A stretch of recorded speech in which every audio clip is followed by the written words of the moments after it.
Rice పర్ఫెక్ట్గా ఉడకాలి, కుక్కర్లో నుంచి వాటర్ బయటికి రాకూడదు అనడానికి చిన్న టిప్ అండి. నేను ఈరోజు షార్ట్ తీసి పెట్టాను. సో నేను 1 గ్లాస్ ఆఫ్ రైస్ తీసుకున్నాను.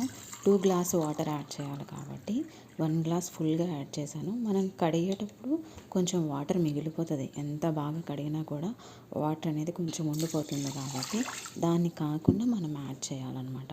సో 1 గ్లాస్కి 2 గ్లాస్ వాటర్ కాబట్టి 1 గ్లాస్ ఫుల్గా వేసాను. సెకండ్ గ్లాస్ కొంచెం తగ్గించాను. మీరు అక్కడ చూస్తే తెలుస్తుంది, కొంచెం తగ్గించాను అనమాట. అది సెకండ్ గ్లాస్. సో వేసేసాను, విజిల్ పెట్టేసాను. నాకు ఇలా పర్ఫెక్ట్గా మేము ఎప్పుడు వాడుకున్నట్టు రైస్ బయటికి మంచిగా ఉడకాలి అనుకుంటే 3 విజిల్స్ కాదండి, 4 విజిల్స్ వస్తాయి. ఇది కూడా చేశారా స్టార్ట్ అని అనుకోవచ్చు ఎవరైనా, తెలియని వాళ్ళకి కోసం స్టార్ట్. 3 విజిల్స్ కాదు 4 విజిల్స్ మనం పర్ఫెక్ట్గా రైస్ని ఉడికించుకోవచ్చు. అది 4th మినిట్.